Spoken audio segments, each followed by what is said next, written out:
Welcome to Janya media. నేను మీ మహా. Hello Saranya గారు, ఎలా ఉన్నారు? బాగున్నాను, మీరు ఎలా ఉన్నారు? నేను కూడా చాలా సూపర్గా ఉన్నాను.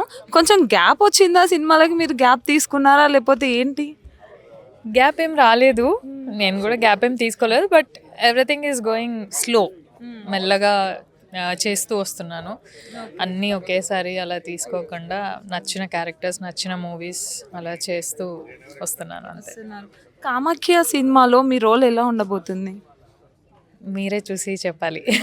అంటే లైక్ ఇది కంప్లీట్గా డిఫరెంట్ కదా. ఇప్పటివరకు థ్రిల్లర్ హారర్ జోనర్లో మీరు అటెంప్ట్ చేసినట్టుగా లేరు.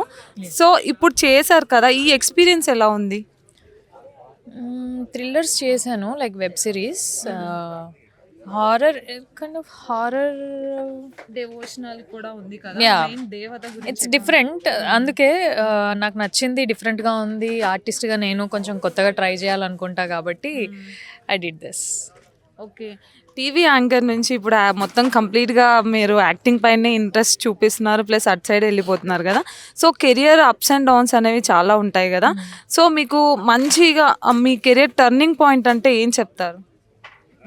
టర్నింగ్ పాయింట్ అంటే ఫిదానే అండి. నేను న్యూస్ ప్రెజెంటర్గా ఉన్నప్పుడు నాకు వచ్చింది.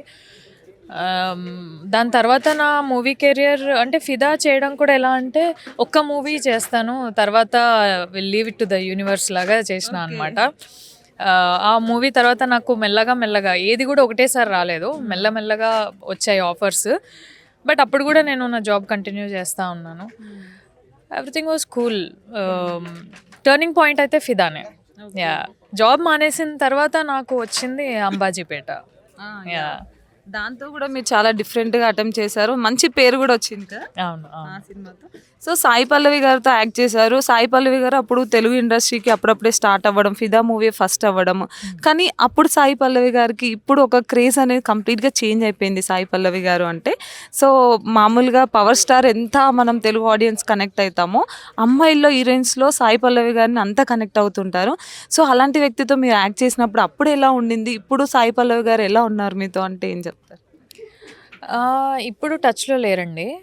అది మూవీ అప్పుడు ఉన్నారు. కానీ మూవీ టైంలో నాకు అది ఫస్ట్ ఫిలిం. ఆవిడకి ఎక్స్పీరియన్స్ ఉండింది. అండ్ ఆ టైంలో నేను ప్రేమం చూస్తున్నాను, మలయాళం ప్రేమం.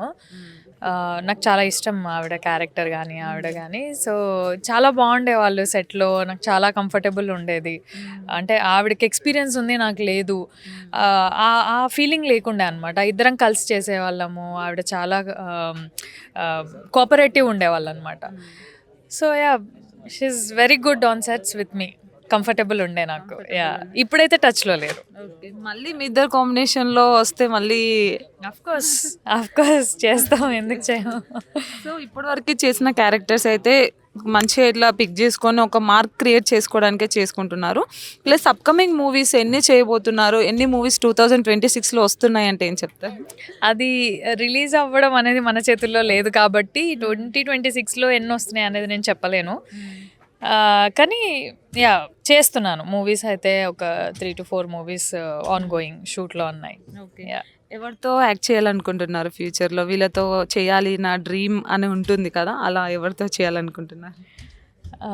అట్లా చెప్పుకుంటూ వెళ్తే మన టాలీవుడ్లో కానీ, తమిళ ఇండస్ట్రీలో కానీ, మలయాళం ఇండస్ట్రీలో చాలామంది లెజెండరీ యాక్టర్స్ ఉన్నారు, పర్ఫార్మర్ ఆర్టిస్ట్ ఉన్నారు. సో అలాంటి వాళ్ళతో ఒక్కొక్కరితో ఒక్కొక్క సినిమా చాలా చేసుకుంటూ పోదాము. ఏ ఏజ్కి తగ్గట్టు ఆ ఏజ్ క్యారెక్టర్ చేసుకుంటూ పోదాము అంతే. అలా అంటారు. Okay, thank you ma'am. All the very best for your Kamakhya movie also. Thank you so much. Thank you. Nice talking to you.